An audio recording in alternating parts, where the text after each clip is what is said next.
Itamar, welcome to the show. Good to have you back on. I think we last spoke about some of the ready cards you guys had. Excited today to hear about some of your takes on DeFi. Good to see you again, man. Hey Andy, hey Robbie, great finding me again. Yeah, man. Absolutely. Welcome to the show. Welcome back. How you doing? How's the last couple weeks been? I'm good. Look, I think everyone in the Ethereum space is pretty happy. I moved to Buenos Aires for a few months, so can't complain. ¿Hablas español ahora o no? I'm learning hard. Necesitas una chica español para aprender mucho rápido. Yeah, you're better. I understand that, but you're doing better. Well, good to see you, man. It's good to have you on. I'm looking forward to Buenos Aires myself. It's gonna be a fun week down there. It will be for amazing DevCon. for DevConnect, yeah. Yeah. Itamar, one thing I've heard about Buenos Aires, and there's a lot of anticipation for the conference, but it's that people are actually using crypto down there. Like maybe you've been there, only for a little while, but I'm curious, have you had any local experiences with crypto, either stablecoins or, generally using this technology with locals while you're in the area? I mean, it's totally different, at least than Europe and UK. Yeah, it's been only 4 weeks. Crypto is part of people's lives, I would say. And that's why I'm here. We are making a big push for Ready, our neobank product here in Argentina, and people want any way to access dollar. So I think the root cause is more non-Argentinian controlled dollar. Let's say it that way. So having access to some form of dollar that is not in the control of the government. There's a big fear here of that, a lack of trust, and crypto is in some way the easiest way to do that. So it's really an important part. You have to understand, people are flying to the US to open bank accounts. Opening a crypto wallet and have some USDT or USDC is quite easier. Yeah. I mean, there's a street actually called Florida Avenue or Florida Street in Buenos Aires where there's a lot of people who will go around saying cambio, cambio, cambio. It's like Spanish for change. And basically you can go there with different forms of currency and get Buenos Aires currency, pesos there as well. Yeah, you get your quiver. I have my man now, my contact, I WhatsApp, I discuss exchange rate, and you can actually send them crypto. So you can literally send them dollar in crypto, and they will give you pesos cash or pesos if you have a local bank account. So yeah, it's really a totally normal way of doing things. Yeah, it's interesting. It's really interesting. Cool, man. Itamar, I wanted to get your takes on some of the evolution of DeFi today, specifically with what you guys are building, but also just more broadly. We're really entering DeFi's institutional era. I was saying prior to you hopping on that, Argent/Ready was my first crypto wallet, like on chain, I guess, back in early 2020 or late 2019 or something. And since then, I mean, it's really changed the entire space as a whole. From your purview, what is the current era of DeFi described as? Right, we've gone through kind of the DeFi 1.0, 2.0. It feels like we're kind of in the third iteration of using DeFi now. A lot of institutional focus. Kind of when you're looking at the DeFi ecosystem right now, which players have really stood out to you who've done well? What kind of era are we in? What is the new focus for DeFi?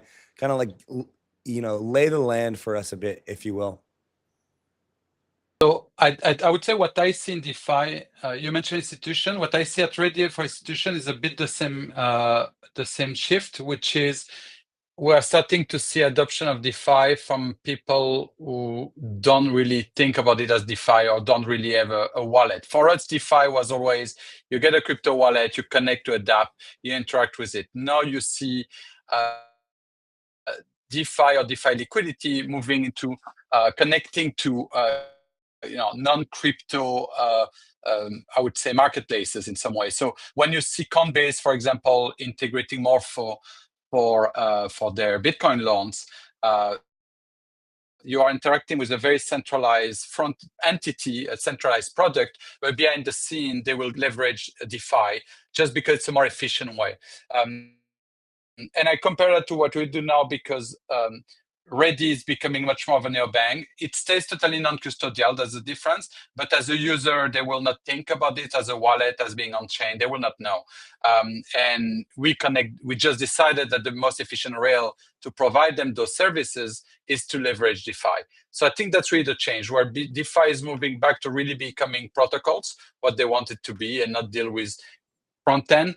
They're moving from a place where they were both the app and the protocol to really being the source of liquidity for any kind of third-party application. And whether it's good or not, those big distribution comes from very centralized and more traditional players. But I think it's still a big win for DeFi to fuel those players. Yeah. Yeah, I mean, I think a lot of the Ethereum people were pretty upset about these recent L1 announcements from these institutional players. You know? Yeah, I think we saw the between Stripe, Circle, I think made the announcement. People talk about the Google one right now, Yeah. but it's an old one. So yeah, I think that's look, we've seen that phase in the early days. It was the permission chain. Yeah. I don't see that yet as a signal. I see that as big players playing with chains. And then we'll see where it leads. Will they stay L1? Will they become L2s? Will it still even exist in a few years? I think overall it's good that everyone wants to experiment with crypto. Yeah. It's an overall win. I would rather it being an L2 on Ethereum, but yeah, until we see what's their product, we don't know. There's a lot of reason for Stripe, for example, to want semi-privacy, to obfuscate that data from third parties, and I could see why they would do it that way. Also, the kind of scaling they need is probably the scale that we don't really have today on L2s. But I'll wait to see what is their L1 before making a judgment. Yeah, I mean, when I think about some of the products that have gotten success in the space as of recently, obviously these L1s have been the big announcement. We'll see how those kind of come out of the gates. Stablecoins, right? Stablecoins, yield. It does seem like there's a lot of demand for just kind of yield products, stablecoins in general from institutions. You've mentioned this neobank product that you guys are looking to build. Right. And I think this all kind of comes along to this revenue meta thing that I tweeted out some months ago. Has your perspective as a builder shifted towards wanting to build this infrastructure, this wallet infrastructure, to now being like, oh, well, look, we need to generate, revenue. We need to build something that has consistent user bases. We need to kind of build this, like, rather than I feel like the whole space has gone from like this open source kumbaya vibe to now like a practical era. Like crypto's entering its practical era. Like, what's your take on the practical era of crypto? So I think there is a change. There are a few changes. I mean, if I take our case a bit different, I think we're just back to the very original vision. You have to realize we started thinking about that in 2017. And what we built back in 2018 was what we're building now, but we realized it was not possible. We couldn't connect to TradeFi, to banking rails, cards. None of what we wanted to do was possible. Scaling was impossible, so we couldn't hide fees, etc. And so now we are more going back. I think there's a shift. Clearly, of course, I think everyone realizing it to be a sustainable business. The crazy valuation you could get on any random token is not totally over, but partially, I think, over, and we judge, I think, protocols differently. I think the biggest shift probably for me is more on the wallet side. I don't think anyone believes that a billion people will have a Chrome extension as their wallet. I don't think people will use a wallet. I think they will use an app, a product to have certain use cases, but they will think about it as their trading app or their perp app or their gambling app for prediction market. And yeah, it will just be an app powered by on-chain protocols rather than a generic wallet where people will connect to hundreds of dApps. I think this is clearly changing. You mentioned many trends. I think stablecoin is probably the best Trojan horse out there. We see totally non-crypto companies embracing them. They are clearly one of the big winner, whether it's Tether or Circle, but even the like of Agora doing very well now. So I think there are several categories of winners in this change. The one that are for me the most impressive is probably Aave and Morpho, that are both really crypto native protocols, but at the same time, they are really taking advantage of the adoption by more institutional players. I think that's really good to see. We're going to hear from Colton from Aave a little bit later in the stream, but I wanted to kind of understand your perspective as you've shifted from one of these browser-based crypto wallets to more of this neobank finance application. And it's still the portal to access most of the DeFi and crypto applications, but it has evolved. Earlier today, we saw Robbie kind of hint at an announcement or a possible integration of hyperliquid perps. Are you guys also considering something like this, some sort of integrated either perpetuals offering or another decentralized exchange offering, and in general, incorporating more of these DeFi integrations deeper into the Ready app? I would say our framework for us is first we think in terms of wallet versus application. Okay. A wallet is a generic signer that will connect to any dApp. Their job is to hold funds, sign, to connect to that. And then you have application, which is an end-to-end use case, whether it's trading, whether it's perps, etc. So that's the first shift happening. Then within that, we think in terms of segment. We have two products. Ready is definitely a much more mass market segment, probably starting with a high earner, anyways. A high earner, not yet rich, where we want 100% crypto abstraction. To the point that they might not know it's a stable coin. It's very focused on simplicity for yield, for borrowing, with card and bank account, and rewards. Like competing, I would say, with Amex, where I think by end of the year, you want to be at a point where you download this and it feels like a totally Web2 TradeFi neobank product. But then you have a totally different segment, which is called that Ready Pro, Ready Degen. That's something that is still more being researched, evolving, because our wallet, de facto, we have this Ready wallet with as an extension that by definition is more degen audience. Who uses that is not normie people. And this is, of course, where we explore more those kind of integration, perps, and prediction market, etc. And so I think it's just a natural evolution. Every wallet did it for trading. I think they will realize they need to do it for use cases beyond trading. And so we're thinking this as different segment. I don't want Ready to get perps and to be a super complex product that no one will understand. I want every unbanked person in Europe, so all those people that have been unbanked because they're having crypto. In the US, it's changing. In Europe, it's massive. You have crypto, you get unbanked. Maybe it's not the right term, but you get censored by banks. In Argentina, you have another type of being unbanked and access to dollar. I want all those people to have access to something that feels like a Revolut with much better reward, where everything is in their control and not ours. Yeah, man. I mean, you guys never really had the app store problems that a lot of crypto apps had, right? Like you guys were always on the app store. No, we're just good at dealing with Apple. We have, it's hard. I get a weekly call by a founder to ask us how to deal with that. It's difficult. Yeah. It's feasible, but it's difficult. But there's just also common sense. There are stuff that really makes it much harder. Anything on NFT, you have to understand the business model of Apple is in-app purchase for digital content, where they take 30%. Their business model is not to take a percentage of your financial transaction on Robinhood or Coinbase. And so if you touch at anything close to their business model, so NFTs, anything that feels or looks like a game asset, then they will really bite you. Yeah. I mean, I've just heard so many horror stories of people trying to get their apps on there, getting them taken down, letters, cease and desist, all these different things. So I definitely hear you on the vision of wanting to try to build an application that can solve this banking problem, this access to dollars, etc. And you've just so happened to choose to do that on Starknet, at least in this kind of current iteration of Ready. I'm curious, within the Starknet ecosystem, what applications are you guys using in DeFi to power some of the yield with the neobank or with the the Ready card? How is that been shaping up? Yeah. So in Ready, really, we don't think about it as chains. Users will not see any of that probably by the end of the year. Again, there's no chain. They don't care. It's a backend for us. It is actually probably the best backend you can think of right now in terms of price, throughput, settlement time, etc.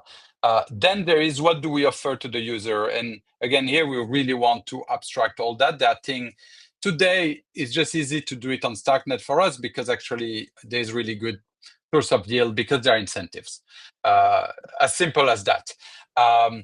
Then I think over time there are sources of yield that will probably always stay on Starknet. So for example, Bitcoin yield will always, I suspect, will be the best on Starknet for the foreseeable future because they are launching Bitcoin staking. So you will secure the Starknet network with Bitcoin, therefore you will have native yield. And a lot of their strategy is focused on Bitcoin yield, which is very hard to get Bitcoin yield anywhere else. So this, for example, will likely stay. But then we're also launching products that will abstract that. For example, for ETH yield is on L1. I mean, by definition, staking or even restaking is happening on L1. Our vault will take care of that for the user. And then you have something like USDC. I would say right now, probably the best yield is on L1. So our users will be able to have yield from Morpho, for example. Doesn't matter for them that that it's running on Starknet or not. Or they will be able to maybe have a mix of L1 Starknet and base yield. Again, in Ready, our job is to offer the best financial product for the user.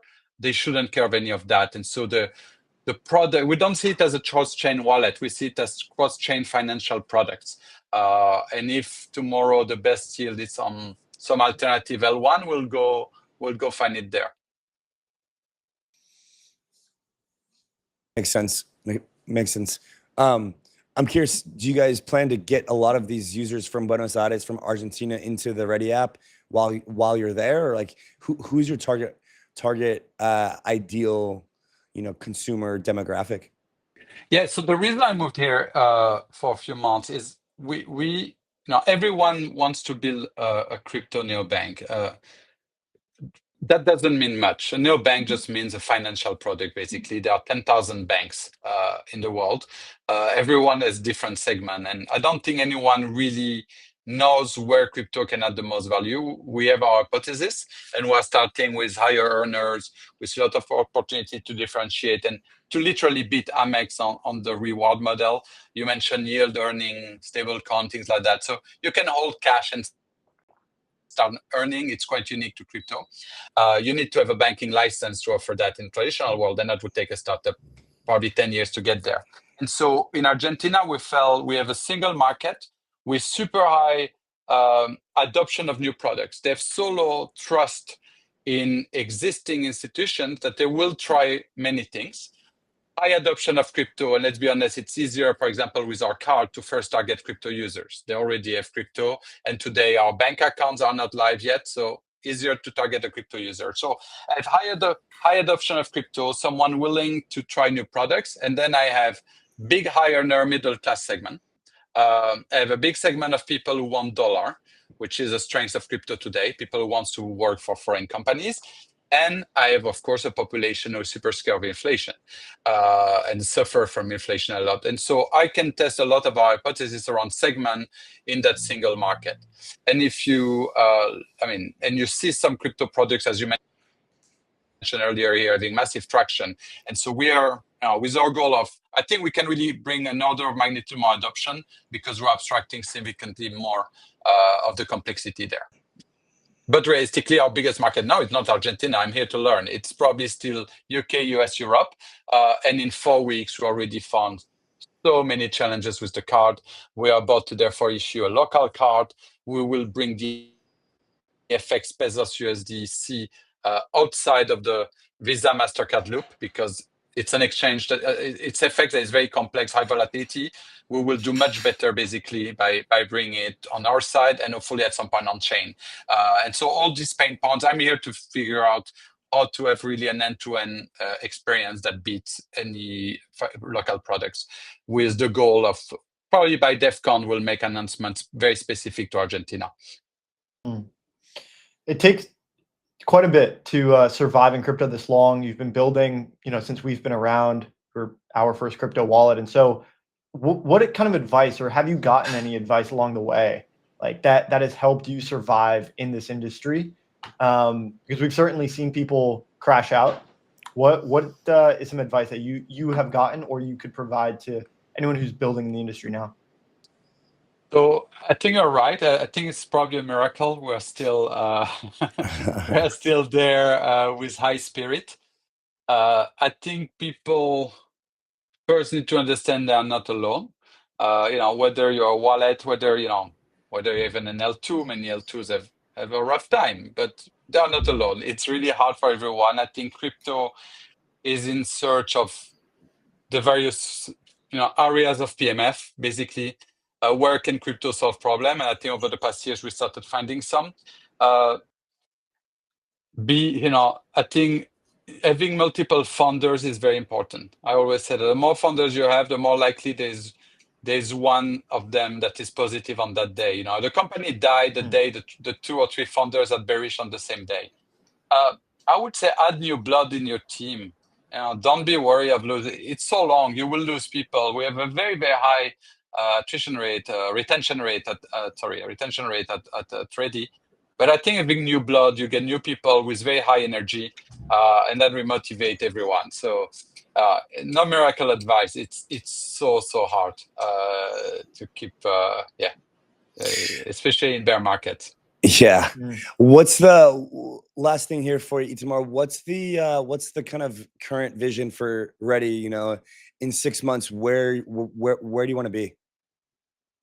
In 6 months, pretty clear. In 6 months, a product that anyone that is not in crypto can join without being scared of complexity, transaction fees, or even without having to learn about Vesu, Ecubo, Morpho, Aave. So fully crypto abstracted product, which was our original vision, that has all the core building blocks of a neobank. We'll have card, bank account, etc.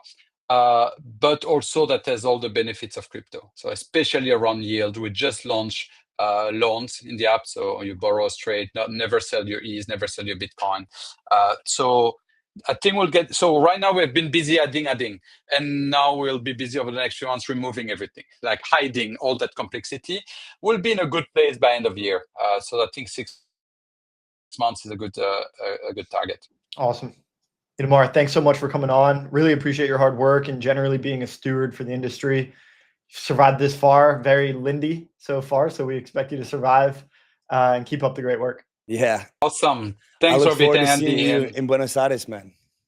I'll be there. I'll welcome everyone. And likewise, thanks for the roll-up to be a steward of the industry. We love it. Appreciate it, man. Thank Thank you, sir. Cheers. Cheers.